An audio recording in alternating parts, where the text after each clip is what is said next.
Hello, welcome to another week of The Rundown with Matt and Tyrese, where we talk about anime news, TV shows, video games, and everything in between. Get into One Piece. Oh boy. Knew it was coming. That's why I paused. I was like, I know it's coming. He's going to want to talk about One Piece right away. Off the As bat. soon. Yep, I knew it was coming. All right. My man, Kirby. Oh my God. This man's full on Garp attack, this giant ass. Well, okay. I knew something along those lines was gonna come because I don't like Dark, like Kobe's the future of the Navy. But why? It's a little, bit weak, Not, Yeah. And then I saw that and I was like, oh, I was getting hyped in my chair too. I was watching this all. Yeah. Like I was like, oh my goodness. It's like, oh, okay. I didn't see that coming. I love the little increments of like little Kobe from like 1999. Like the little they put in a little like old Kobe from time to time. Except old Toei would have like had like 30 minutes of freaking that stuff first, but now they're revamping it, so it makes it way better. Just a little increments of like young Kobe, and then like him doing something like that. It just adds to it because you don't see a lot of Kobe throughout the show, and for the most of the show, he's shown as just a little of not a wimp. Well, a weakling, but not like a wimp in the mind, just weakling in general. Right. And we were so worried that he wasn't going to get up to Luffy because it's gonna be like he's not gonna catch. He might catch up to Luffy, but at the end of the whole show, he's gonna be like the fleet admiral.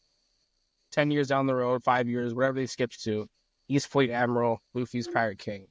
So I was waiting, manga wise too. I was waiting for like him to like show anything, because he hasn't shown nothing. He's just been like, he's been working really hard, punching steel ships, just like Aokiji. Yep. I saw that. I was like, oh, just no hockey. As soon as I was watching, as soon as I painted that, I was like, oh, I know where they're going with this. Yeah. I was like, well, I know where they're going with this. Yeah. And I was just like, okay, all right. We didn't get to see Kobe's like training arc. He didn't really, not an MC, but then they came to that. I was like, oh, something's coming. It's kind of insinuated because of how Garp just nurtured Luffy in general. It's kind of insinuated because Garp just nurturing. That's why Luffy could punch the sea monster, the Sea King in the very beginning of the episode, because of just Garp throwing him in the woods in the jungle to fend for himself at like 6, and punching him and kicks and child into the dangerous forest. Yep. Survivor, you're not like exactly. Strong like bull. Come on. And that's what he was doing for Kobe. That's what they were doing. That's why Helmeppo was like, he's definitely more of a weakling, but Helmeppo, if he just gets out of that Usopp, like, that man could probably ball. Yeah, but Usopp is still kind of useless to me. It's just he needs to get to Elbaf. You said stuff happens in Elbaf. He needs to get to Elbaf. Well, stuff's supposed to happen in Elbaf. He's witnessing stuff right now. Everyone else is holding their own. Like Nami is holding her own, and Usopp is on the side on purpose, watching it all, because he's realizing, wow, even Nami is holding her own. She did a lot in Wano, but like against the people, I can't spoil, but against the people she's doing now, she's holding her own. She's causing damage. She's doing all that. And Usopp's just standing there, and he's the manga panel shows it like him like worried, like realizing, hey, everyone is past stronger. Yeah, everybody, even there's like 4 humans on there, or like just normal people, and like I'm losing, and so like that's what, and the giants are all seeing them become warriors, and Usopp not. So it's really coming right now. But yeah, he's had a couple. He's sacrificed himself a lot. That's what he's done. Even in the movies, which is not technically canon, he has sacrificed himself a lot and taken a lot of bullets, especially from like NL back in the day, where he got absolutely murked over and over again. But yeah, I need my boy to do something.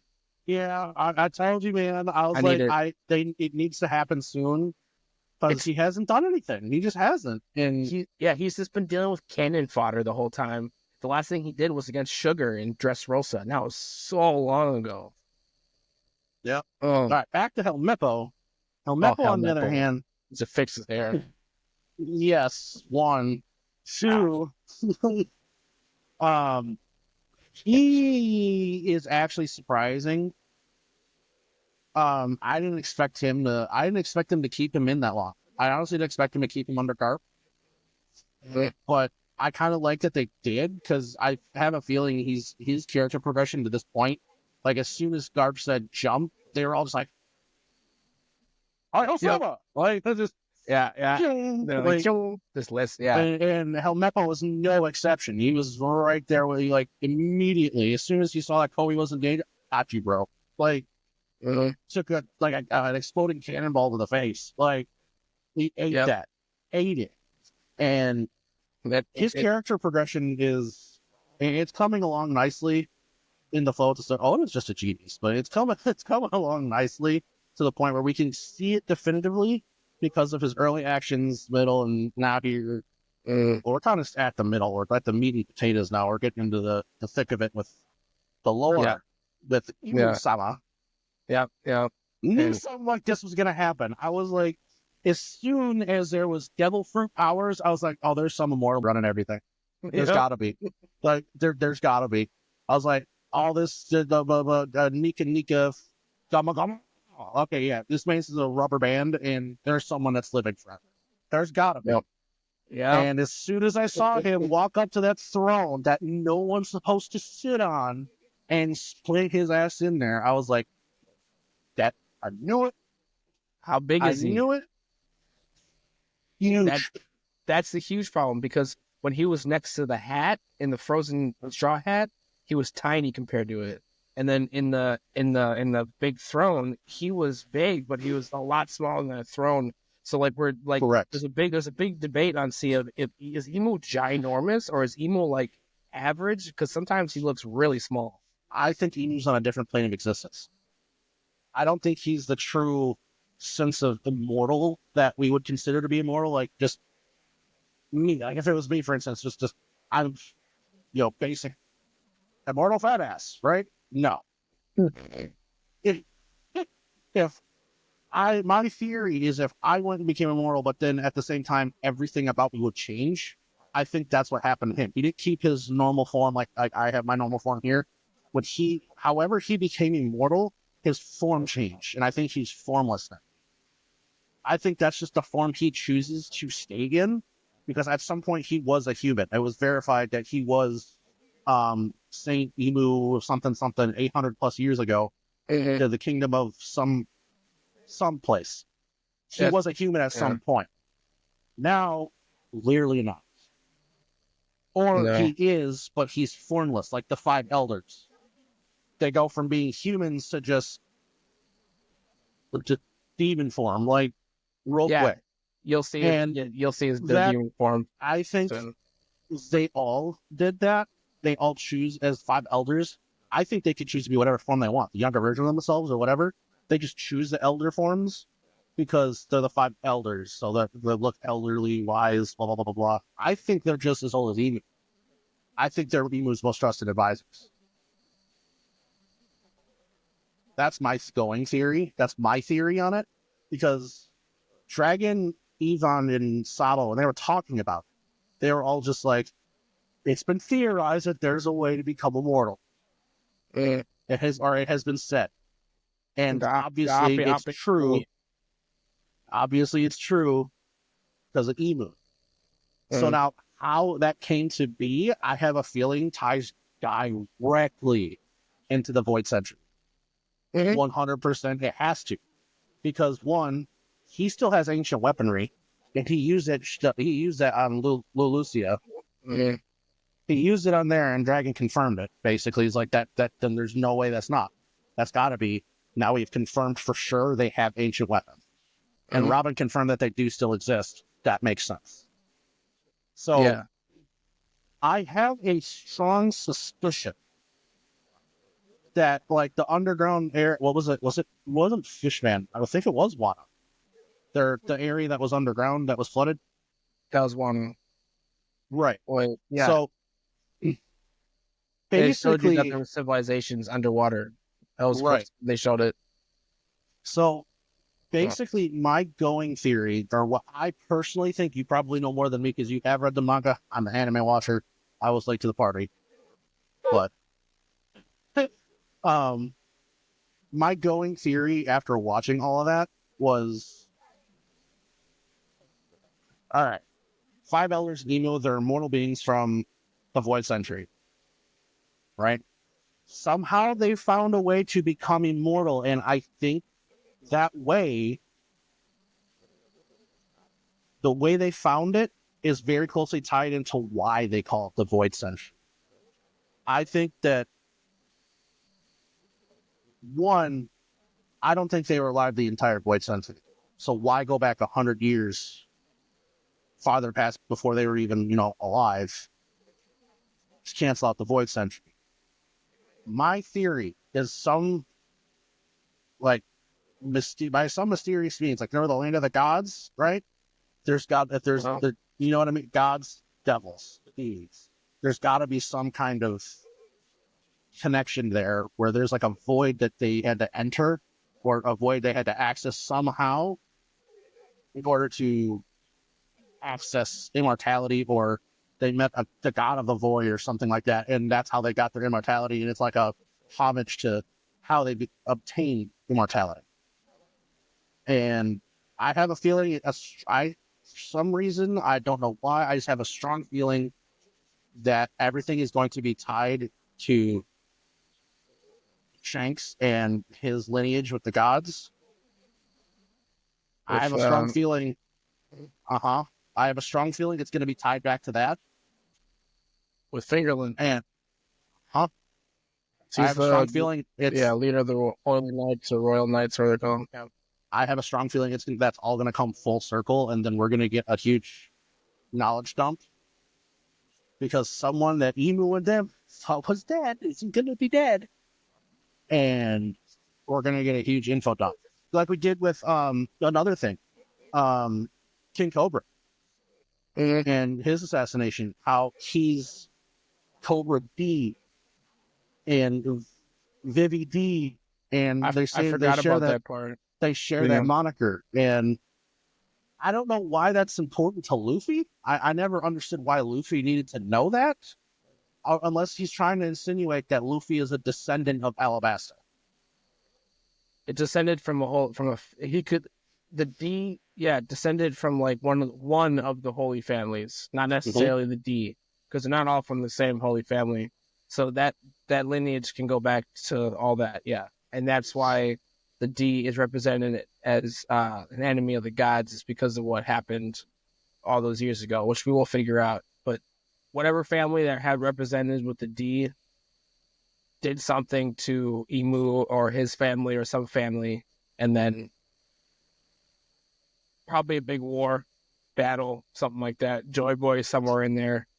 There's a lot. That explains why Emu was really mad because I bet you Lily gave herself that moniker. Queen Lily and the Nefertali. That's all he wants too. That's why he wants Vivi. Yeah. I bet he gave herself that moniker because she did something to mess it up. She refused. She's the only one that refused the whole 20 Kingdoms form into one. She was the one that refused that and tried to go home, but they killed her on their voyage back. So she sent a letter. No one knew her as Lily D. Nefeltari. No one knew her as that. But that letter had her name as Nefeltari D. Lil. Yeah. And she did something. And Emu knows it. That's why Emu showed up, because he's like, she did something. She had to have. Because if Cobra's here, because he heard what Cobra was saying, he's like, if Cobra's here asking these questions, then that confirms his suspicions over all these years, is that Lily did something that messing up his plans. Yeah. And my question is, they never really went into any kind of like reveal of what Luffy's lineage is beyond Garp and Dragon. They never really like. I don't ever remember them tracing it back to like the Void Sense, you know. So No. my question is, obviously they're tied somehow. They have to be with how powerful Garp is, how powerful Luffy and Dragon both are. Like they have to be tied somehow because just base level, Luffy's hockey alone is amongst the strongest in the world. So is Garp's. He got that from through his bloodline, not because of the devil fruit, but through his bloodline, he got this hockey that's just, he's got Conqueror's hockey. He's got some of the strongest hockey that took down Kaido. Like, clearly, he has to be tied somehow because not just anyone can access it. It's not just, oh, you just wait, you pop out the womb, just, oh, guess what? I randomly have this, OP hockey. I'm going to go be an asshole. No. Yeah. Like, you have to inherit innate ability like that. From what I understand, that's how it's that's portrayed. how Conqueror's hockey works. That's why it's rare. Right. Because of the fact that it's not necessarily inherent. It's lucky, but also inherited, yes. That long rant brings me to my next point. That means that Kobe also is tied to the Void Century as well because he has very similar abilities as Garp. My theory, the reason Garp knew Kobe, I think Garp had a brother or a sister, some other like immediate family member that got lost in translation somewhere. That's Garp's nephew or something. Great nephew. Luffy and Kobe are cousins. That's the only thing I can think of because he has that special Aki. And it mimics shot for shot, picture frame for frame of Garp's. He only has one. We don't know any other ones. He only has one so far. But that honestly could be. He could honestly be related. But I mean, I'm not sure I can debunk it because he trained the same as Garp did since I know it's only been like 2 years, whatever. But training doesn't give you the innate hockey abilities, the innate power itself. No, what your hockey can do. The reason why remember when they punched the ships, no hockey. He said no hockey. So like, there's a brute strength involved in that. And so, I mean, I think so, but also you could do the same thing for like the Wano armament hockey with Rio. It looks the same no matter whoever uses it, and that's an old Wano technique that goes back in days. It doesn't matter who used it; it looks the same. However, and Luffy wasn't. If that's the case, why haven't we seen Akiji do it? Because he trained under Garp. He did the same stuff Garp did. Akiji has not done that. Yeah, that's the thing. We need to see him do it to confirm that suspicion. Because if Akiji can do it, then, okay, that's just a result of Garp's training. Then I'll be like, okay, yeah, never mind. That was, just conjecture. And like in Apothecary Diaries, conjecture shall not be speaking aloud. But that's my going theory. It makes too much sense because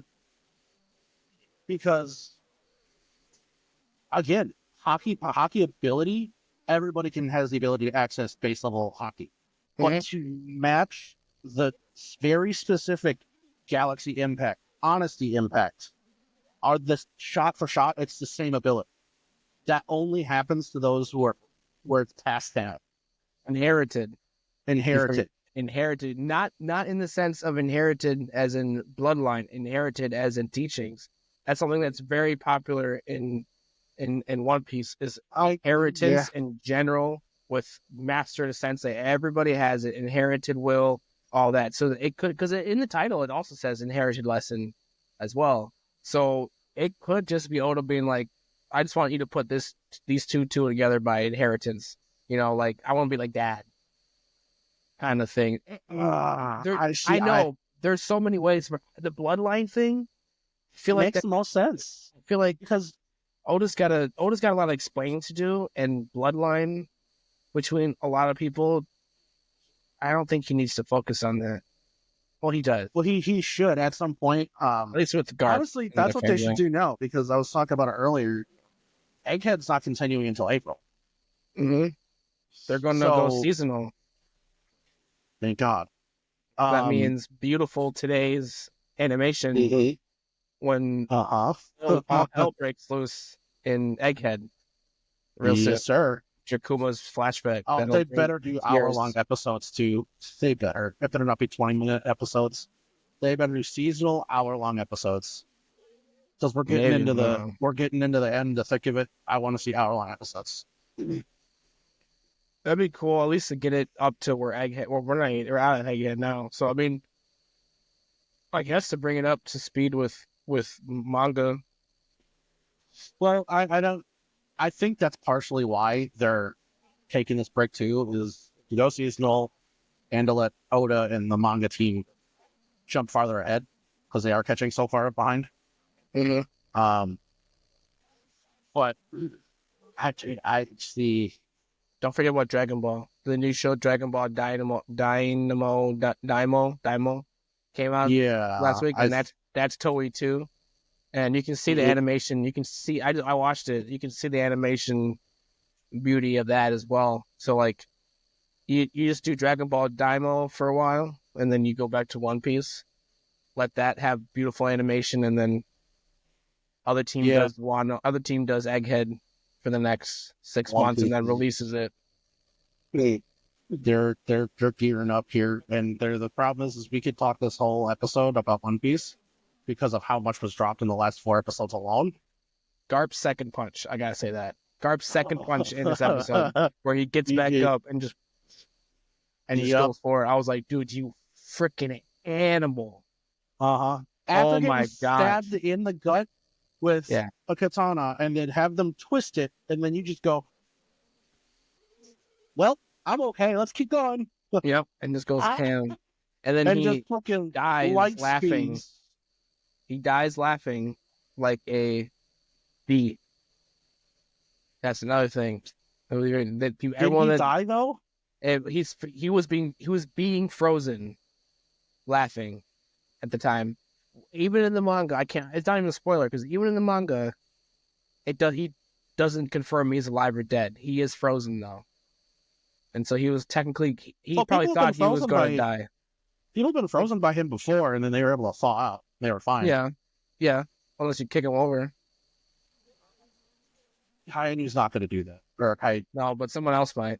They're on a pirate island. Blackbeard come in and be like, what is it? It's Akiji? Yeah. It is Akiji, right? Akiji, he's not going to do that. No, because Akiji loves Garp. Yeah, but Akiji's not going to let that happen. He loves Garp. He didn't even want to fight him. No. He did out of necessity for his beliefs. He was holding back. He didn't want to. He loves Garp. Garp said, "You're soft." Garp's like a brother to him. Yeah. Garp's like, "You're too soft." And just too soft. Stir break just blocks the snot out of him. Yeah, that reminds me of when Luffy goes through a punch at Kaido, and Kaido dodges it, and Luffy goes up right next to him and goes, "You dodged that because it hurts, doesn't it?" And then people by. I was like, "Hey, Luffy, that's what I'm talking about." Yeah, that was good. Because it hurts. Dodged it because it hurt. I love that too. I love the cockiness of Luffy now. I love that. That is such. That adds so much more to just the love for Luffy in general. Is now that he's just like, "Hey, you're the strongest there is. I'm dog walking your ass." Like. Yep. Come here, boy. You better step over. You better sidestep, or you going dead. I really want to say this. One of the best panels that's going to come up here, not panel, one of the good scenes that's going to come up is Luffy is going to, I won't say who it is, but Luffy is going to palm one person and then palm another person at the same time. And go, "What are you guys doing?" I think it was a nasty moment. What are you guys doing? It was great, and it wasn't too Ken fodder. It was too Titanic. Rob Lucci. I'm guessing Rob Lucci. No. No. Oh. Well, I think, at the same time, last time we saw them, they were fighting together against the pacifistas. They're not but they're not friends. They go back. No. Yeah. Well, No, I they're mean, not. it's not spoilers. It is spoilers, but like if you can guess the hint from like 6 episodes ago, that was Egghead. They did say the 5 elders did say someone's got to go over. Oh wait, no. It was when they're in ships going over to Egghead. Yeah. They're in the ships, and what's his name was in it. That's not a spoiler. 5 elder, what's his name? Which Gorsay was it? Can't remember his name. Big bearded guy. He was in the ship going to Egghead. Yeah, the Godhead of Justice? No, that's a big fat guy No, with the hand over mustache. the God of Justice or science. Science, technology. Okay, yeah. Because once you get in there and they talk about Bonnie and Kuma and what he did to them and everything, because it was all him. Everything that happens, Egghead and Kuma and all that, and diseases and all that good stuff that's gonna come. It's all him. But yeah, he's in one hand in demon form. Demon forms are dope. I saw that. I was like, oh, they're going places. And then gonna be awesome. And then somebody else in the other one. Oh, is he Gear 5 when he does that? Yes. And this person that he has in the other hand there's slight hints to having that arc is over, but slight hints to maybe this person might switch sides or at least bow out, kind of like on PG. Maybe like he's kind of like, I don't know, because everyone on the island is his friend. No. Yeah, I was like, no. Oda just gave up on that dude. I didn't want to bring him back. No, I hate that though, because Smoker was such a cool. All he did was lose. Yeah, it's true. He lost to everybody.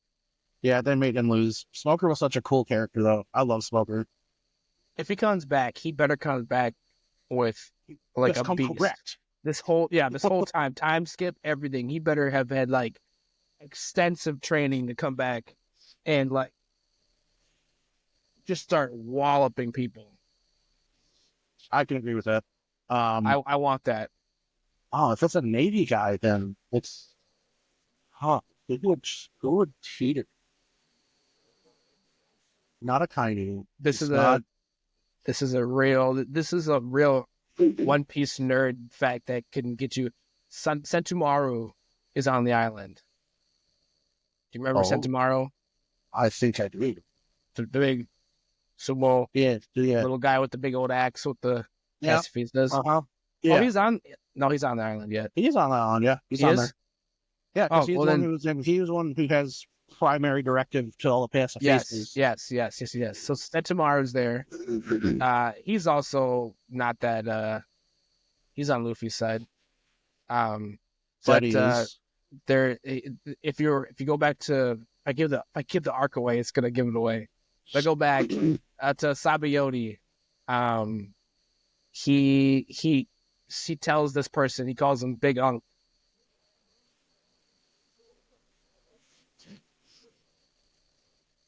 No, not Sharp. Not Big Unk. No.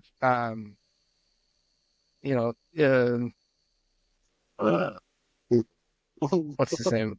Calls him Big Unk. No. We're cardio, baby. You sound like you was out of breath. Alkinu. So we can keep the podcast going. Alkinu.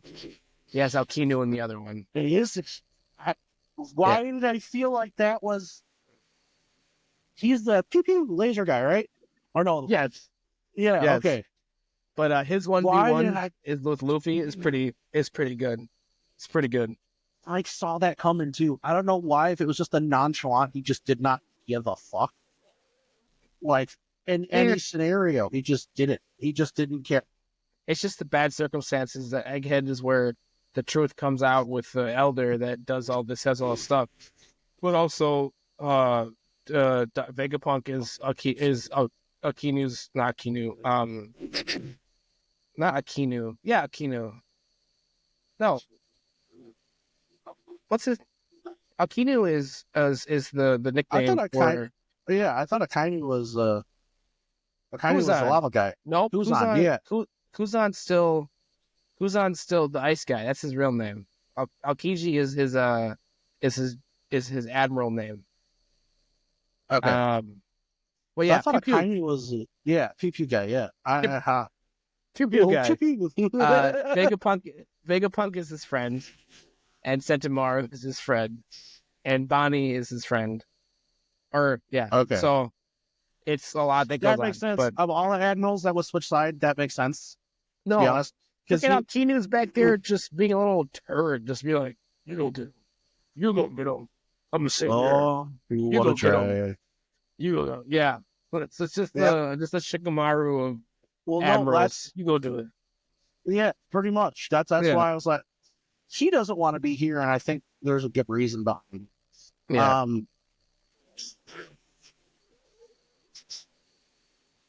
What's the dude's name? The Navy Admiral that he's not the Green Bull? the blind one with the Fujitora. Yes, the meteors and stuff. Yeah. I was gonna say he'd be my second guess. He's the big honors everything. Oh yeah. He finds this out. Like he was about to drop a meteor on Mary guys. He's about to destroy that whole place. And he was just like, no, I'm gonna call a meteor down. And the dude's like, no, they're gonna kill us.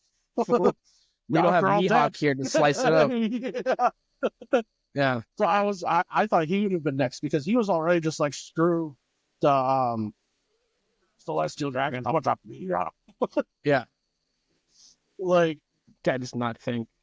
No. But again, that's I thought like that would be my second guess or my first guess, to be honest, because if he found that out, he'd be standing right next to Luffy on the Sunny and heading straight for the One Piece, because that journey would take them exactly where the elders don't want them to go. And yeah, that team up would be dope. Fujitora and them. Yes, do you remember what he said on Dressrosa? When they had their little sparring. He's like, the first time after the bar? Yeah. When they were out there, when they were on the way to leave, and then he lets them go after they have a little, Luffy goes in all recklessly. Why are you facing an admiral? He's like, I don't care. Yeah. He said, I ripped my eyes out because of all the horrors that I've seen and all the horrors that I witnessed, and I didn't feel like and that I've done. I didn't feel like I needed to see anymore. Like I didn't deserve to see. And he's like, in all my years, and he's old, in all of my years of being blinded, like decades, he's like, you're the first person that I want to open my eyes to. And I was like, Luffy, I know you don't understand what that means or anything, buddy. Right. But like, the guy's been blind for like 30 years. Did not care to see anyone's face. But then after he talks to you, he's like, I kind of wish I didn't go blind. It's like, bro. Well, my thing is, did he gouge his eyes out, or does he just not open? Or like Zoro, he just doesn't open. He made himself go blind. Okay, so he did like blind himself. Okay. Yeah. For the horrors that he's done and the horrors that he's seen. I don't know his backstory. I don't know if he came from some just disgustingly, because he knows a lot of back behind the scenes One Piece stuff, like, sex slaves and human trafficking and all that good stuff. That's all behind. It's insinuated, it's shown, but it's all behind the scenes. You don't really think about it. And then there's a lot of horrors that's happened, and he's probably came from something that was like pretty rough, and he didn't feel like he deserved to see. We didn't get a character. We didn't get a couple filler episodes on him. Ooh, I think Oda's got some plans. He's widening up. He's got to be. I think he's got plans for him, because all the admirals got to come together for something. At some point, I don't care about Green Bull. Green Bull can just Well, my thing is Sword. A couple termites and Green Bull's nothing. So the Sword Navy, the Sword affiliated naval soldiers. mm-hmm. I think they're going to be there. They're winding up to join Luke. I think that's going to happen at some point because, one, I think Kobe's going to be in charge of it soon. Well, now that Garp's gone, I think they're going to give Kobe command. Two, it just makes sense the way this is going because of Blackbeard and Blackbeard not just giving a snot. It makes sense because they're going to find out what happened with the world government, and the true loyalists, they're going to stay. What's the Sword Force is like, hell no. Rip their clothes off and just be like, this is the new Navy, and you guys are going. I think they are the new Navy, but I don't think they're going to join because it's too lopsided. It's too lopsided. Like, well, think of the opponents. It's just going to be like two admirals, some elders and Emu, and then you have Blackbeard doing his own thing with his whole fleet, and then you have Shanks with his whole fleet. Huge. Yeah, but then you got Shanks' whole not fleet because they don't. He literally just protects weaklings, so not his fleet, but him. And then you have Luffy, and Luffy can't have a ginormous grand fleet, and the Sword members go against Shanks when everyone knows Shanks isn't a bad pirate.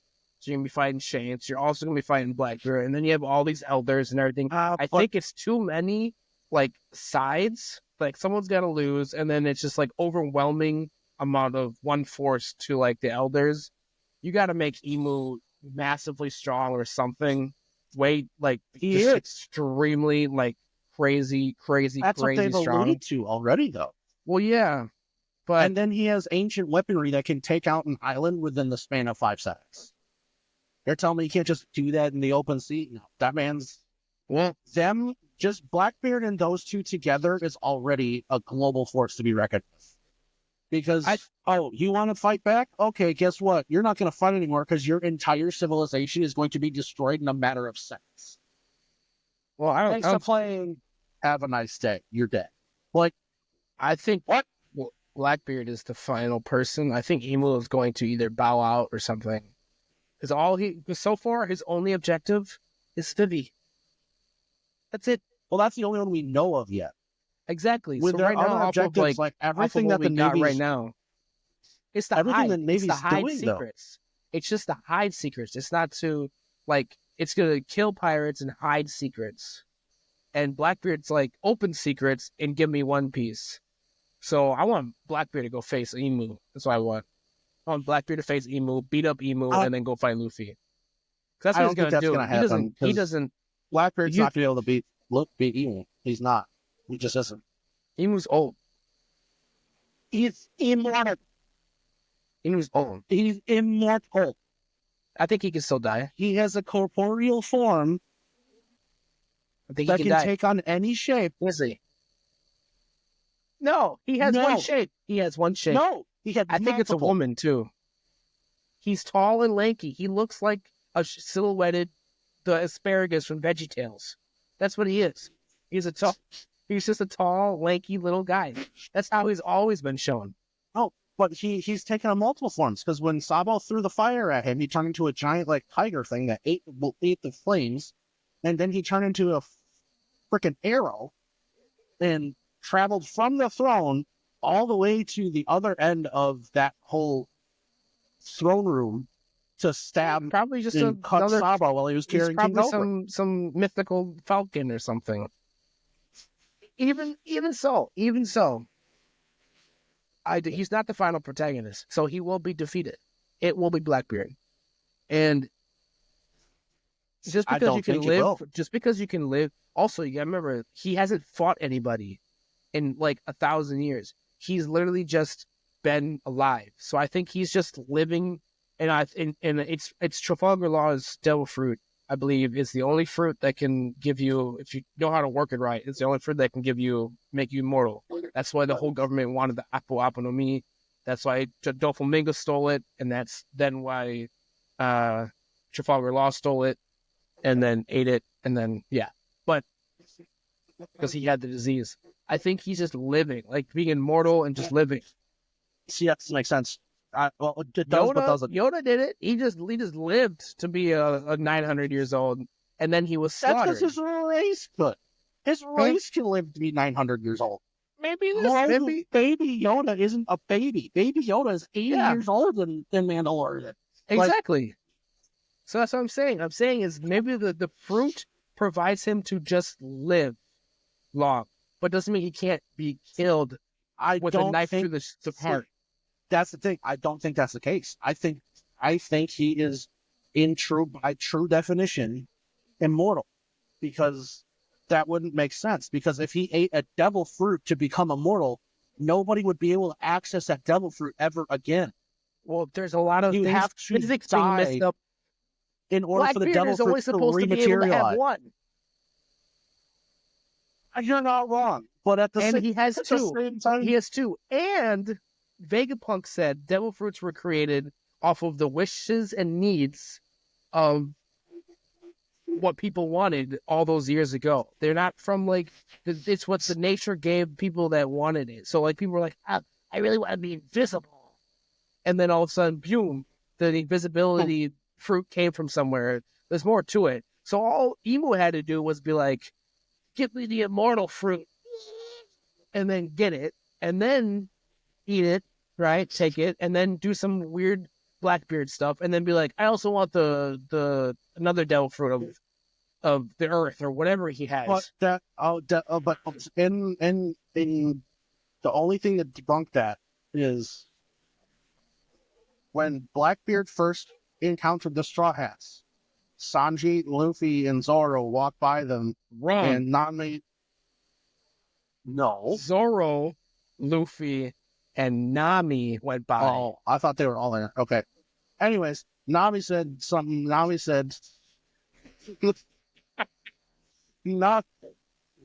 walked right and she's like, well, that guy was weird. That's not a guy. Huh? It's more like a them. Yeah. Like, they could tell, like, he's got to be multiple people. Or he has to have, we talked about this before, he has to have either multiple souls in his one body. He doesn't sleep either. That's just a weird fact, but he just doesn't sleep. Like, he's up. Yeah. He just, that's why he can scheme so well, because he doesn't sleep. This man's always thinking. This man thinks exactly. He's just playing chess with the world. He's got all these things. That's why he's so like. This man is just sneaky. On Adderall 24/7. Just yeah. Exactly. Yeah, exactly. Gimme, and more than one thing. Gimme. Yeah. But yeah, that's I think that's the only reason he can have multiple ones. There isn't. Yeah. So I don't know. See, that's the thing. I think we're gonna find all that out when the Void Century ends, because again, in the Void Century, the gods were still around. God Island, the gods were still there. And the mythical zone fruits, the Nika fruit, or the Nika fruit? No. Nika, what's it called? Nika no Mi. Okay, yeah. So those fruits were made after that first fight between the gods, correct? Or incorrect? I don't know. I don't know. The mythical zones reflect the gods' power. Most likely, yeah. Joy Boy, the original Joy Boy. I thought Joy Boy was a god. I thought he was. He was a giant. Well, actually, no. We don't know what he is, because different. I thought he was. And when he was killed, the reason they wanted the Nika fruit so bad was because the Nika fruit would manifest into Joy Boy's powers, and they had such a hard time killing Joy Boy. They didn't want that power to ever be seen again, because they wouldn't be able to do that twice. So I don't think he was a god, more to that. Just because everybody has different. He was a giant, because the giants have their own version of Joy Boy. The Skypiea has their own version of Joy Boy. Alabasta has their own version, and Wano has their own version of Alabasta or of Joy Boy. They all have a different but same depiction of what he is. Again, so the problem, the thing. The thing with that is like I said, Void Century. They did it in the Void Century. They tried to erase everything that happened. Joy Boy was the one thing that did not get erased or could not be erased because too many people. I think you got it. Continue. Sorry. Because too many people saw and encountered him, so they couldn't erase him. Yeah. And the problem is it's the same thing when, like back in the day before we had technology and whatnot, people would say that Leonidas was as tall as a god, was like a 9-foot giant, and then all of a sudden this 5-foot Greek man is realistically what Leonidas was. Like, legends are always talked about and spoken up, and they're exaggerated. And legends are also always manipulated, which is why there's multiple different versions of these myths and legends. I think that's what Oda was going for. They didn't get the myth. They didn't get it quite right, but they get the premise that that man existed. That man was a symbol of freedom and a symbol of, resistance to tyranny. I think that's what Oda was going for. I personally, that's what I think. Maybe. There's Zunesha too. Don't forget he's lived all this time too. That's true. I know. And as soon as he heard the drums of freedom, he's like, "Oh, Joy Boy!" Yeah. And the Iron Giant is also alive. That's spoiler. Oopsies. Well, I knew that. I knew that was coming. He's I can't fix them. Nothing will work. It's because he's not dead and he's alive. Mm-hmm. He's choosing to stay sleeping. He hears the drums and he wakes up. Mm-hmm. All right. Yeah. 45 minutes of One Piece for you right there. Let's start. That was absolutely beautiful. I very much enjoyed that. We'll revisit that topic in a second, but let's go back to some anime news and some of the new anime episodes that I would like to talk about. So as we said earlier, One Piece, they are going on a hiatus until April because they're going seasonal now. It is. I was like, that is. Because after all, especially even after everything that just happened and transpired, after all that, you're going to make me wait till April? Yeah. And prepare to tear up. You jerks. Prepare to tear up. Right in April, first episode, probably is going to be Kuma. Oh, yeah. Windbreaker season 2 has been announced. I'm excited for that. Well, it says here reveal April 2025, spring season. Yeah, April. Unfortunately, as far as major news goes, that's all I really saw/see. The final season of My Hero isn't coming out until 2025. So that's they haven't even given a date yet. They just say sometime in 2025. That's really it for news. There's really nothing pressing here. Live action Voltron film casts Henry Cavill. This man's just doing everything nerdy. Voltron's getting a live action, and Henry Cavill's gonna be in it. That's crazy. He's pretty much just gonna be a freaking Power Ranger. Oh, man. Dope. Well, he's gonna be a Power Ranger before Power Rangers was a thing. Yeah. That was before Transformers too, Voltron. Yeah, Voltron was the first one to do it. Oh, I used to watch that so much. No. So that's all I really got for news. Let's see. We have our October simulcasts. Don da Don. Fantastic so far. I love dun da dun dun dun da dun dun dun da dun dun dun dun. Hey, all right. Yeah, okay. Oh, what? Spoiler for those who haven't seen it. Someone's penis goes missing. Now you can't find it. He just uses his butt for any kind of pleasure now. Okay. Blue Exorcist, there are two episodes into the new season. I still gotta watch it. Yeah, honestly, for you and all those watching, I'm actually gonna go back and rewatch it because it's been so long. It doesn't do a good job of recapping. It just picks off where it left off. Picks up where it left off. That it doesn't. either rewatch the last season or just rewatch it entirely. I would rewatch it entirely because there's a lot that goes into that. What's shorter, that or ReZero? ReZero. Well, that if you should be able to watch ReZero and not complain, because that is such a good show. Yeah, that the first season was phenomenal. The second, everything about ReZero was great. I love that I didn't anime. watch the second season. That's why I gotta like watch the whole thing over again. Good, because it's amazing. It hits everything. It's an isekai. It's dark and twisted beyond all belief. It's just everything, any kind of genre you could think of packed into one. And it hits it. I love it. And the fact that it's more on the darker and twisted side, perfect. Chef's kiss. Seirei Genseki, I think they're only an episode in, maybe two. And it's picking up here. I don't know if you remember too much about that show. Seirei Genseki Spirit Chronicles. No. You don't remember that show? You were the one that put me onto that show. Yeah. Seirei Genseki Spirit Chronicles. My brain's full. Fair. Sword Art Online, Gun Gale Online. There are a couple episodes into I gotta their watch new those season too. now. I gotta watch 2 episodes as well. I'm probably gonna watch that once we get out of this thing. Shangri-La Frontier Season 2. They're already an episode or 2 in. Great anime. Watch that. Definite recommendation from both of us.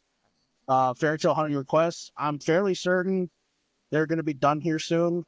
But we'll see. That it's good. If you watch the original show and you like it, you can get past the whole power of friendship. This anime sucks. If you can get past Let's that, hold our hands together, guys. Let's get them. 1, 2, 3.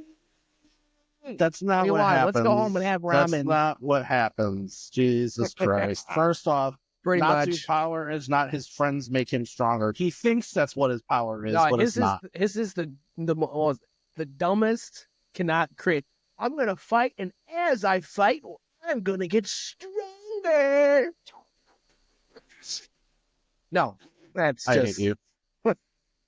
That's so cliche. It is, but that's good. It can be dark and twisted in that show. It's good. I like it. It's fine. I like bashing on it because everyone looks like from One Piece, but I like to bash on it, but it's fine. It's not a bad anime by any means. Anyways, Let This Grieving Soul Retire is 3 episodes in now. It's funny to me. Honestly, it's funny. It's relatable. If you're like an MMO fantasy game player or something like that, you're going to like this show. I'm not going to spoil too much, but you're going to understand like within the first 2 episodes of why I'm saying that. It's very, I like it. It's funny. And it's a funny take on like the fantasy genre. It's really intriguing. The most notorious talker runs the world's greatest clan.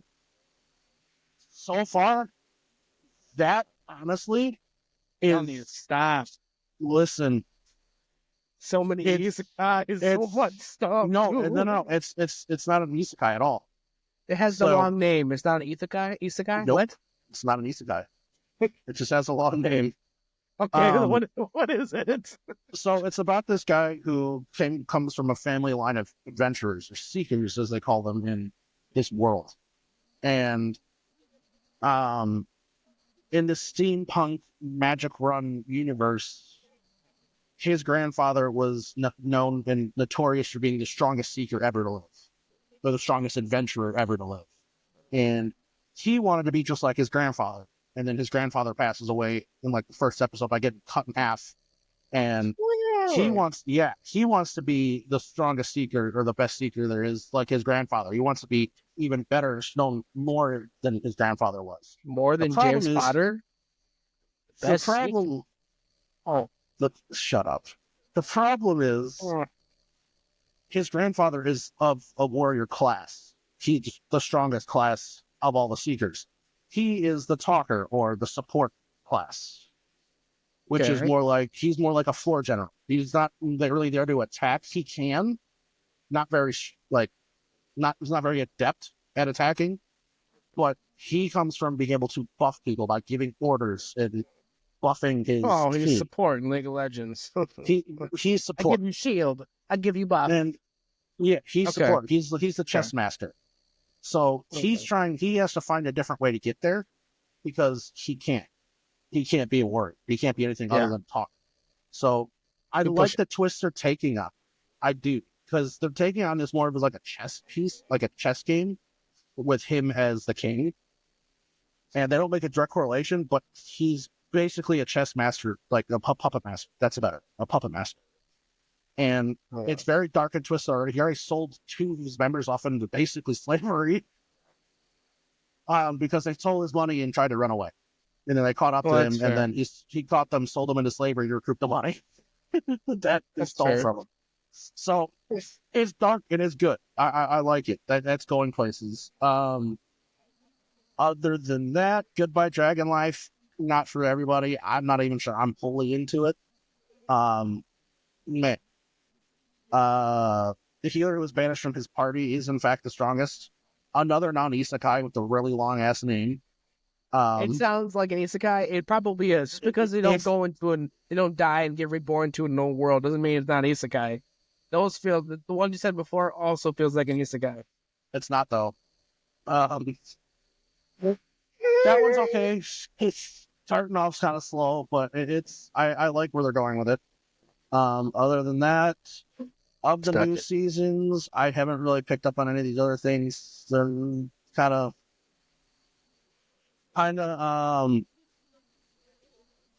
dry. Not gonna lie, it's kind of dry.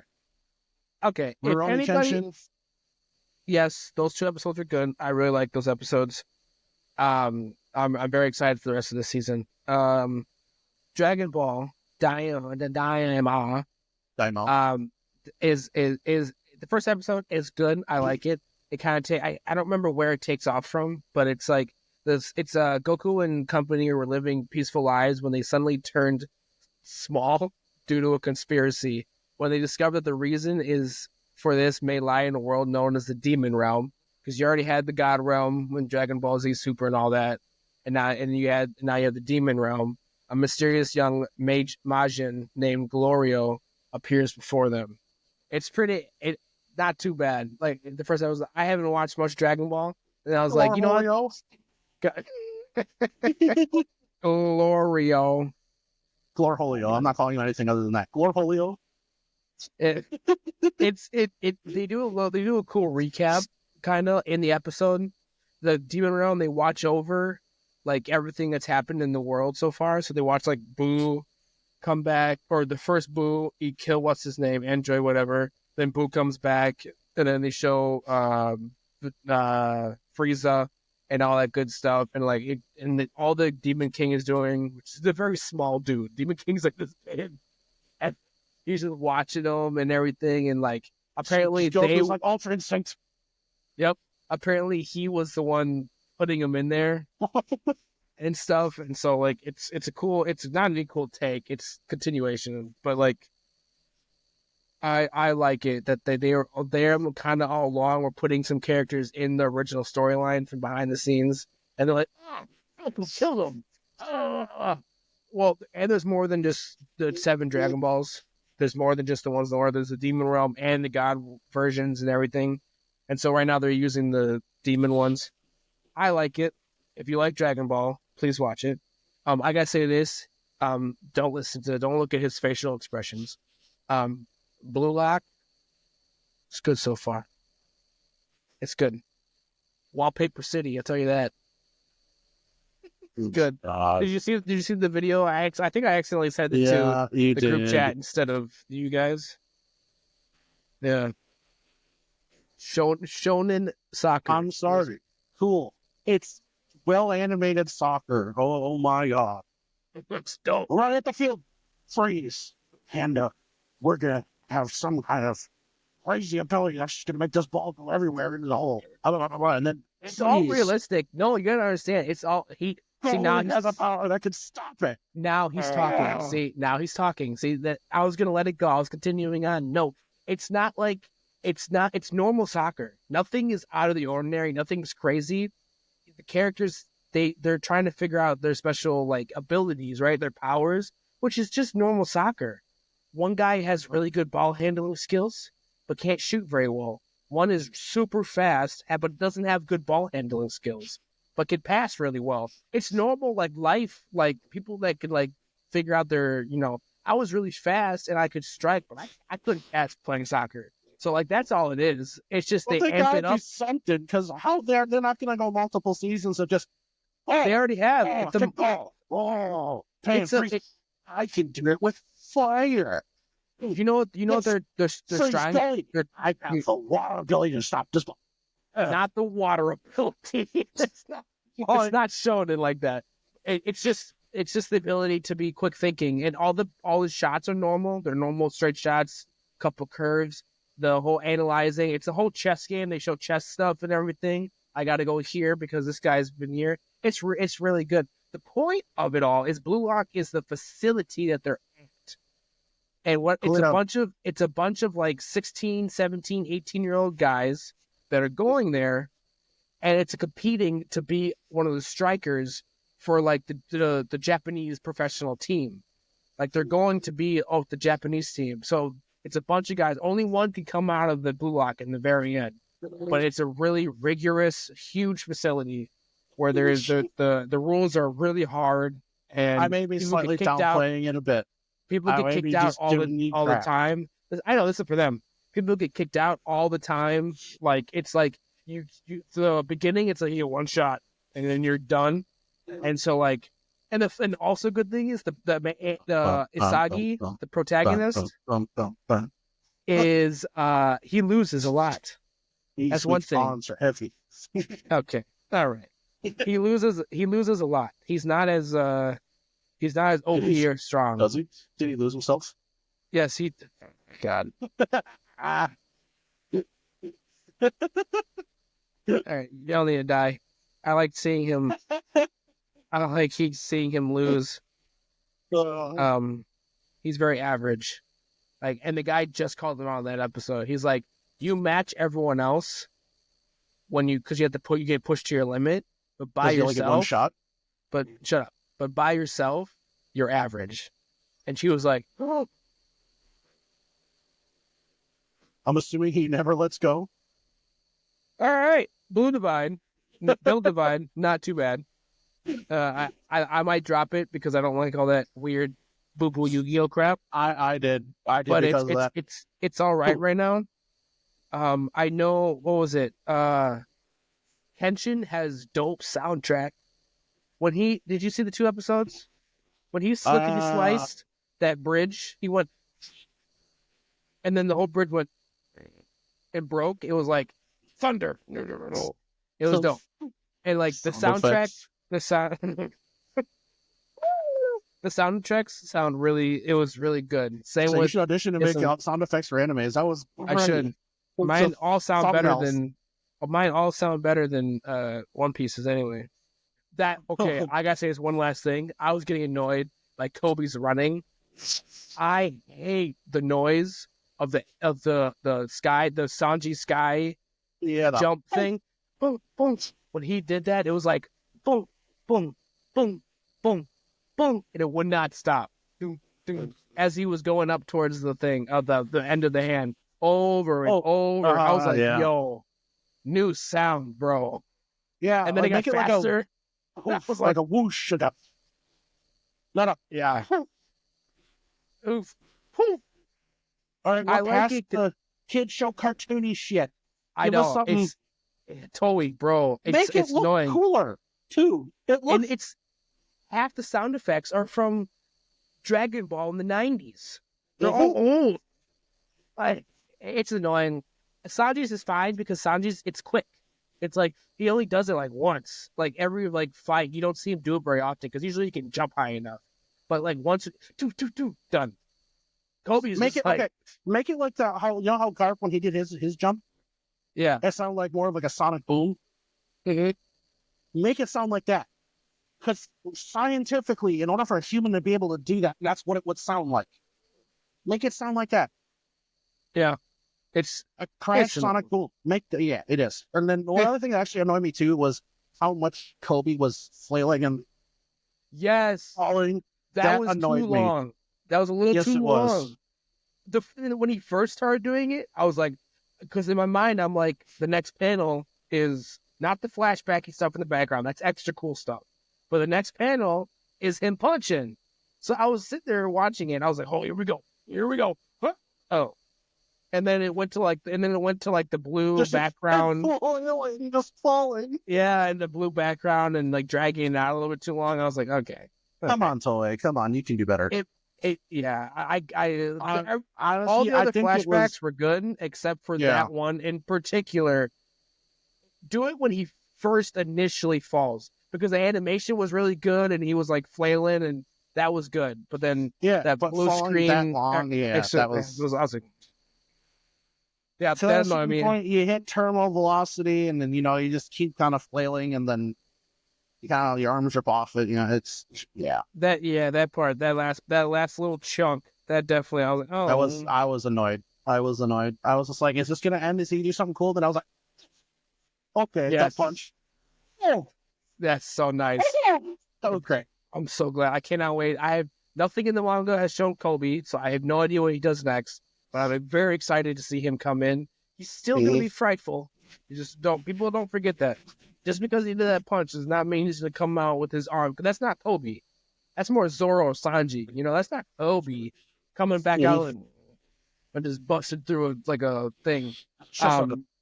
He's still going to be stressed. He's still going to be like scared. He's going to think for others. Yeah. Last thing I gotta say something on Fate real quick. The last thing I was just talking about that yesterday. The last thing on One Piece is what's really hard in anime is to show the scale of how big things are. So, Leloucia, you mentioned Leloucia earlier. When Emu blew that up, that was a solid to scale. If you read the manga, they show you scales. It's almost the size of Australia. Alabasta and Dressrosa are the scale of Australia. Could forget to say it. Those, and so is Whole Cake, and so is Wano. Those are all very large places. It's hard to scale it. So an island is very, very large. It does not show very large, but it is the scale is massive. So to put that into thinking, what a gigantic how powerful this weapon arm. is. Yeah. No, think about how big the arm is that the one guy was doing with the stones. It looks huge in the anime, but just people gotta remember that its scale is smaller, but it's actually like the arm. It was from one side of the island to the other. It's not Australia size, but it is a massive, massive, massive island, and it's a very, very big, ginormous arm. And so people gotta remember that scaling is really it's awkward. Yeah, well, I mean that's most anime. You don't really get like a. It's kind of like Naruto too, because you don't expect Naruto, the 4-leaf villages, to be that big until you see how just their journey and how long it takes them to get to the next one. To get to the next one, and then you're just like, oh, okay, so maybe this is a very big area. That's kind of that's the only problem with One Piece's world building is because it's from island to island to island to island. You don't get a sense of like this world is huge because it takes them so long to get to even just where they're at now. But that's also just water and boat. That's why it doesn't. It also it didn't because of that, and because it's the sea, and you can fly over the mountains and islands, and you can see it. Blah blah blah blah blah. It that aspect of it does not do any of the world justice until you read more into it and you start actually looking at just the lore and the backstories behind all of these islands. Yeah, and you realize half of it is underwater. Yeah, because and then you realize Oda says it's the size of the Earth. The One Piece world is. I have to watch the video again and the interview. I think it's the size of Earth. I'm in the back of my mind, it's double the size of Earth. In the back of my mind, that's what I'm thinking. So it's one of the two. I think it's double the size of the Earth, and that the fact that half of it is underwater. We haven't seen over half it either, because we only adventure kind of in a straight line from to the Grand Line and everything. We didn't really see East Blue, North Blue. East Blue all the way to, yep. Yep. And then both sides of the other side of the Red Line and all that good stuff. But yeah, it's just hard. People got to remember the scaling with One Piece because a lot of it is in a certain spot. So it's hard to see, like, you know, when Garp punches the guy in that thing, the skull, that's a massive skull. You know, it doesn't look that big. That's just that huge. skull is ginormous. That skull is towering and almost as wide as the island. Like, that skull is almost island size. That man, basically, Garp could destroy an island with a punch. Yeah. Is what they are trying to depict there. That's how strong and powerful Garp is. Yes. And Luffy, when Luffy punched, when in the beginning of Wano, when Luffy punched down on the ground and destroyed that whole area, that was like destroying Madison. Like, that was like downtown Madison. That punch that's what it did. And that wasn't even full strength Luffy. That was just can you guys get out of my way, please? Just move. Like, can you please just not like just go away. Go away. You fly. I'm just trying to come through. And then one of the goated like screensaver moments when they're all lined up after that punch, and they're all lined up. They're like, let's get it. And we're like, yeah. And then like 4 years later, it ends. It's like you think everything's going to go ham. And then like 2 episodes later, Sanji goes into that little brothel-like area with all the women. And it was like, I forgot. I was like, wow. It's really starting slow. I really want them to go into Zoro's heritage more. That's probably not going to be anime. It's already out. It's in SPS. I want them to include that more because I think that's going to make Zoro's already a very endearing character that everybody loves. But I think that's just going to give more substance to Zoro in the sense of for anime only watchers. Yeah, that's just going to give him a lot more substance. I'm planning on reading the SPSs on him more because you should read them on everybody. I should. Then you can figure out why they're over there and how they even got to where Smoker is. Why is he over there? You know, I can tell you right now, he's not training. Sorry. I really want to see them bring that in more and explain why he's such just from birth a talented swordsman. Well, and then lineage wise, but right. He got his ass whooped by what's her name, Tashigi #1. That's what I call her. Yeah, I can't remember her name, but she looked just like Tashigi. So I just call Tashigi #1. But at the same time, she was also older than him. That's true. He was a child. Yeah, he was a little squirt. Little squirt. So, I really want them to. Because Zoro's just this all powerful, first mate, right? Like, he's ungodly powerful. Like, he's super strong now. And Fingerling Garling, he's #2. So let's see them fight. I just wanted to put that in. Zoro and Fingerling. I hate saying Fingerling. It sounds so dirty. Him fighting Fingerling Garling is gonna be dope. Fingerling fingering in. I'm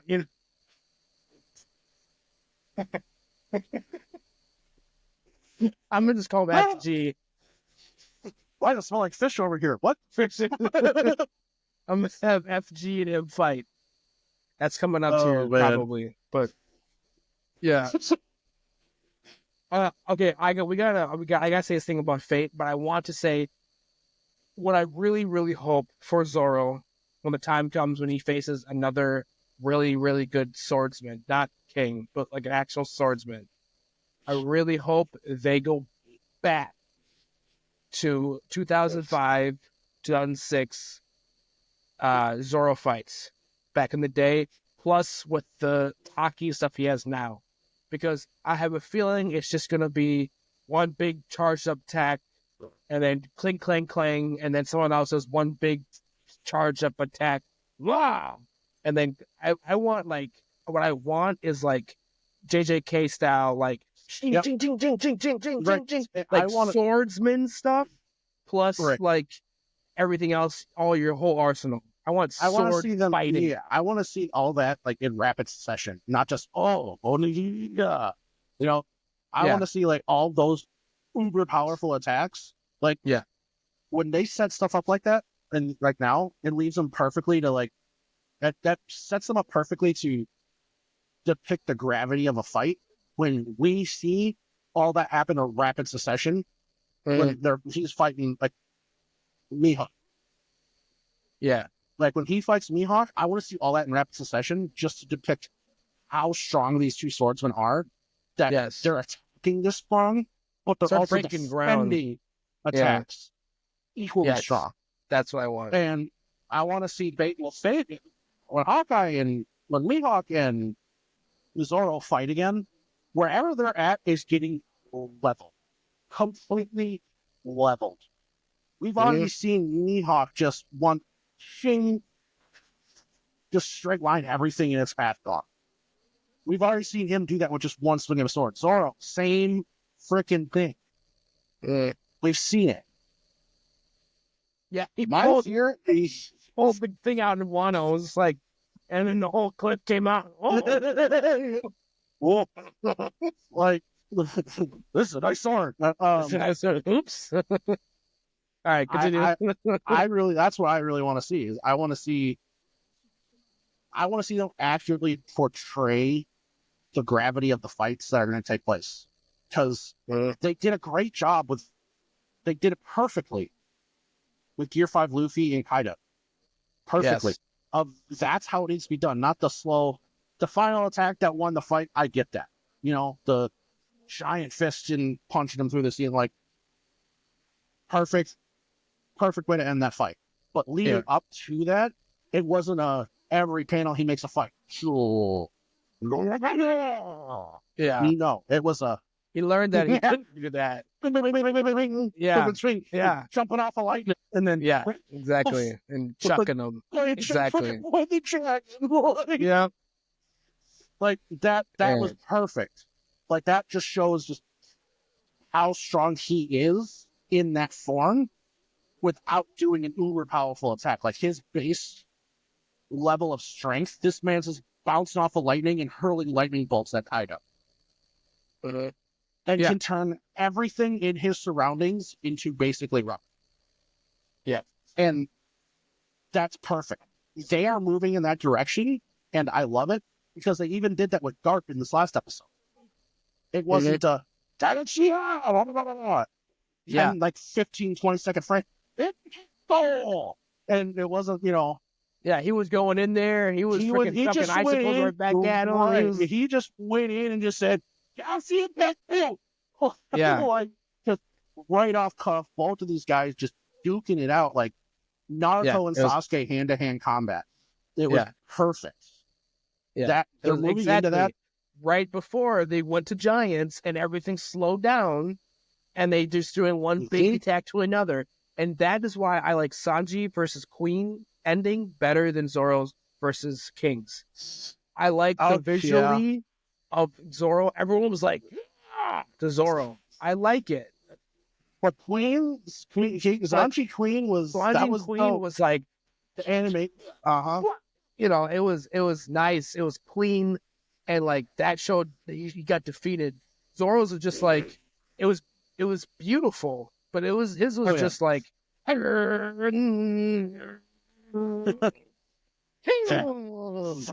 style. Exactly. And then Screensaver with his arms out and the demonic thing. Yeah. And then no, Sanji's was good. I liked it because it flowed really quickly and fluidly into that final attack. And then his foot got so hot, it got white hot. Yeah. White hot. That's my boy. To the point he just said, bye-bye, everything in the near vicinity, it's incinerating. And so are you, Queen. Deuces. Like, that's, I'll agree. I like the animation and the fluidity of the ending of that fight better. But overall, I think Zoro and King's fight was better. I liked it better. And King's was just a lot of King going at him, nose at him, and he goes, ah! Well, the reason I like it, And The reason I liked Zoro in King's fight better was the actual mechanics of the fight. I would say Sanjay Beans is better. The premise behind the King and Zoro fight, after King realized that he couldn't just face him one-on-one as a swordsman, he's not going to beat Zoro. He started using his Lunarian powers and his ability to fly against Zoro because that's the only way he could beat it. And I like how Oda did that on purpose, in my opinion, because he did that so he could show just how intelligent of a fighter Zoro is. His combat sense and his battle sense is top tier because when at a severe disadvantage, because air superiority is way stronger than ground superiority. And because he was able, that's what that was in my eyes.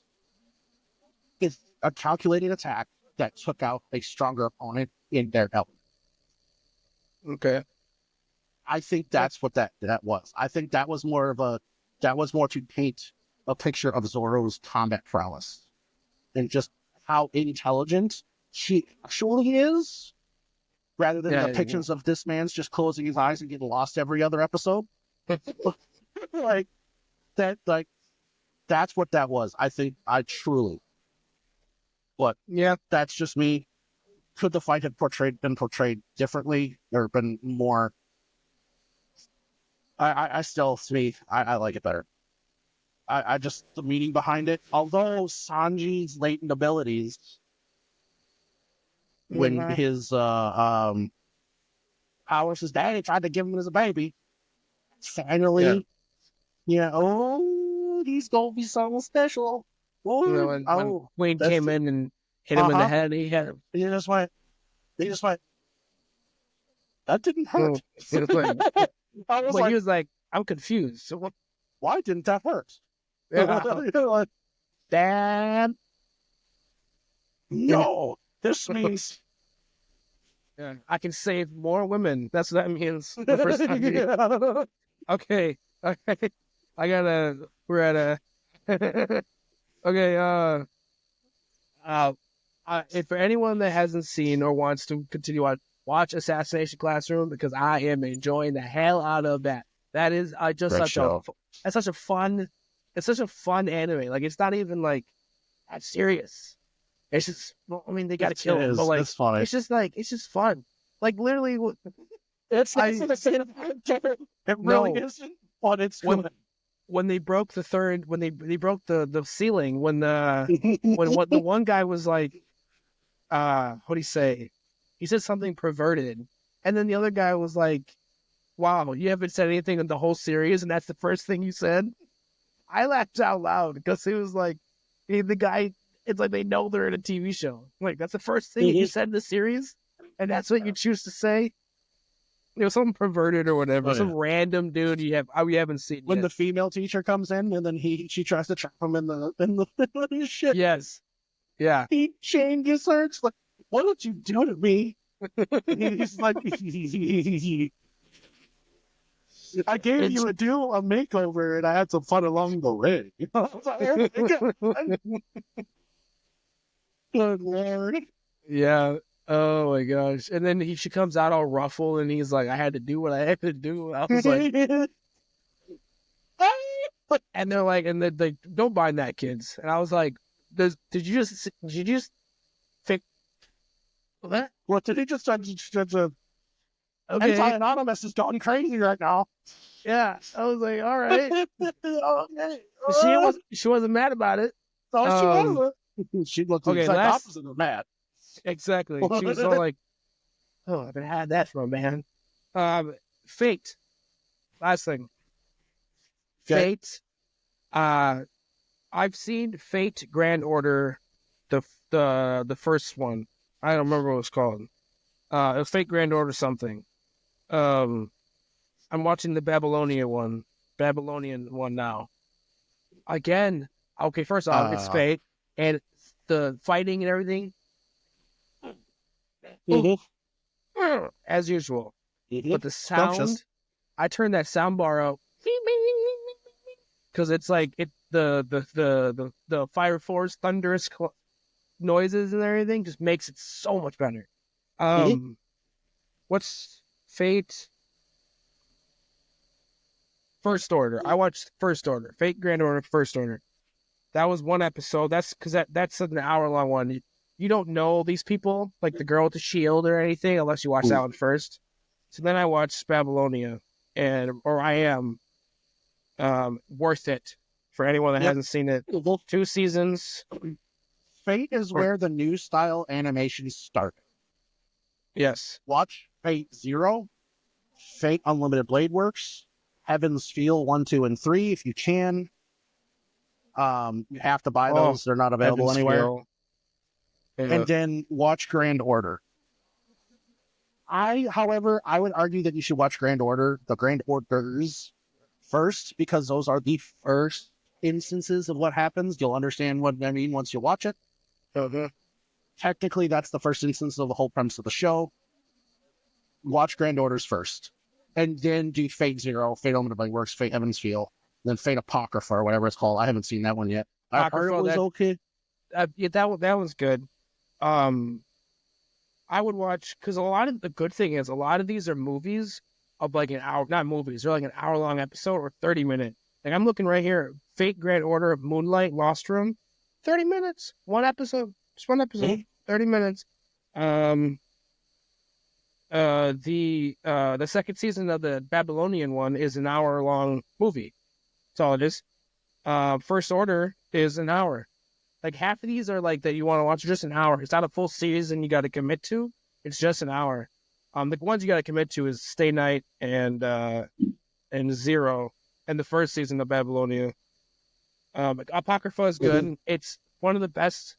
What they do the best is have a huge cast or the assembly of characters and intertwine them really well. Like everyone gets beautiful screen time. Yeah, it's like the TDYW. It's Bleach right now. And there's so many characters, so many, but everyone gets their moments, and they'll get more moments and everything, and they get time to shine, and you get a little flesh out of all of them. That was the same way for Apocrypha, and I haven't even finished it. I can say that. Yeah, well, that's just Fate. Fate. If you like new style anime, Fate set the precedence and the standard of what new anime is now, and what the new gen style anime is. Just like 6 years before, they set the standard. Ufotable did such a good job. They set the standard so high that we get Demon Slayer, we're getting Jujutsu Kaisen, we're getting the Naruto, the Boruto level animations from the fight scenes now, where every fight scene looks incredible. And One Piece, they stepped it up now because of Fate. They were the first to do it, and the reason they were so popular and so good is because of how well they take this cut up heat story that has a million different things going on, and they masterfully tie it all in from start to finish. And like he was saying, and like you were saying, it's incredible how they each start with one. That's the only problem, sidebar, that I didn't like about Unlimited Blade Works, because you had to wait until Heaven's Feel to really get a picture of what was happening with other characters, because they didn't get too much screen time, but there's a good reason for it. And that's why Heaven's Feel exists. So that's the only caveat to that, is Unlimited Blade Works could have done a little better, but it's still phenomenal. They did it in a way where I get it, but at the same time. Is the little girl from Babylonia the knight, not knight, which one is her? She writer? What she goes. I thought she was writer. In Heaven's Feel and in Unlimited Blade Works, because it's purple hair, black chains, or one chain, and one then was that might be. So one was Medusa. Purple hair. Huh? One was Medusa. No, not Medusa. No, Medusa was the writer. It was in Babylonia. It's a little girl that's on the good side next to with Merlin, or good side. And she's really small, and she has the same weapons, and she has the purple hair, really short, with the same hoodie that as the girl. It's just she's young. She's quite young. It could be. She was I'd have to watch it and again. she was like, "I'm not old enough yet." But then you see her Heaven's Field against Saber. She's some of the most beautiful animated things I've ever seen in my life. That whole fight was absolutely gorgeous. Same with Berserk versus in the Heaven's Field movie. We gotta end this real quick here though. I haven't seen. I don't know if I want to. There is another Fate. It looks too. They're stretching it. They are. It's they're old. To... Not old, is it? It's the Ilya. It's the girl from the whatever. It's her little 20 episodes or so. Yep. But listen to the description of this. Is a typical young girl attending Homarabara Academy who just happens to have a slight crush on her brother-in-law. Then one night, a magic wand called Magical Rudy falls from the sky into her bath and tricks her into signing a contract. Fate, Prism, Ilya. It's the same. It's Ilya Eisenberg. Like it's the girl. And the problem is they all look really small. Like I'm looking at the cover pictures, they all look really small. I don't know. I'll have to do some research. That doesn't sound. I know that girl. That's the girl from Fate Zero. I don't know. Or the other one. Come on, Fate. Come on. Affordable. You already made those are masterpieces. Just leave them. So they're. Go back to what Demon they did. Slayer, just go. Yeah. Just move away from Fate. Put Fate to bed. You did good. Well, they do have. They did have the Fate Strange Fake Whispers of Dawn. That was only it's an hour-long episode. That one's good. But they also haven't had anything in a while. They've had many years. Well, they need to put these one shots, these one episodes, these one movies. They need to put those to bed. They need to stop that. What? Yes, because why? Every 4 years they do so much. They do so good season-wise. When you say Fate and you talk to people about Fate, they don't remember those one shots. They remember these. They remember Zero. They remember Fate Stay Night and Babylonia, and Unlimited Blade Works. The 4 seasons in the series they did. Stick to that. Make it linear now. Okay, you have the groundwork. Tell Demon Slayer to just stop, because they're all the money goes to that.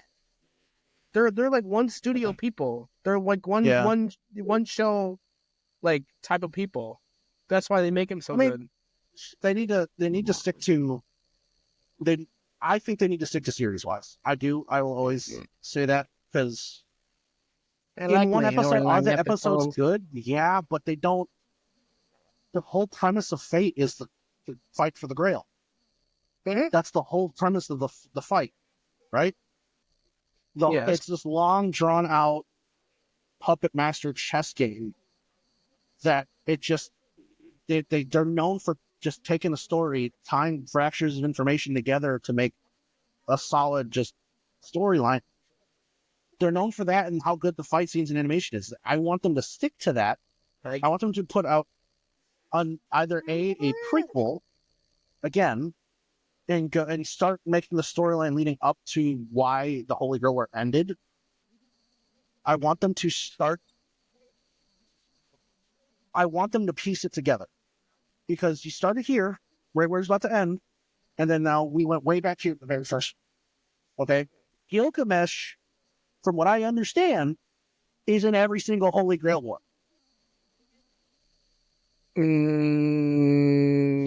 Not Apocrypha. No, not Apocrypha, because Gilgamesh lost to, what's dude's name? Archer, but Archer as a master. Yeah. And I want them to explain, and probably Lilia. Ilya, whatever that Why, was. how, and what he does all the way up until the end of the Holy Grail Wars to make that. I want them to do that because they could. They could do such a good job with that. They could do so much. Or I guess. how about this? Just let Demon Slayer be Because done. it alludes to the main character of Unlimited Blade Works being able to jump back in time in his future abilities, how he becomes Archer. Tie that into alternate universes and bring the Holy Grail War back. And then they go into that universe to try and end it again. Because some unlawful evil force is trying to get a hands on the Grail to rule the world again or something. Do that. Make it just do that. Something. Yeah. Just make one like the original. That's what you said. Exactly. Just in the future or whatever. Just do that. Just guys, it's time for the Grail. Secretly, everyone has their little tributes and their little things. Do your ceremony. Make your guardians, whatever they may be. Don't bring Saber back because I'm sick and tired of Saber. Bring someone else and just even better. And just do that. And then back to do a series, a long series, like 5-6 season series, without the Grail War even happening. Because there's a lot of stuff that happens behind the scenes before the Grail War even begins. Do those seasons leading up to that, because there's a lot of deception, murder, assassinations. There's a lot of stuff that takes place up before the Grail War even starts, and then start the Grail War from there. Really? That, I would love to see that. That would not 5 seasons. Yeah. Just do 2.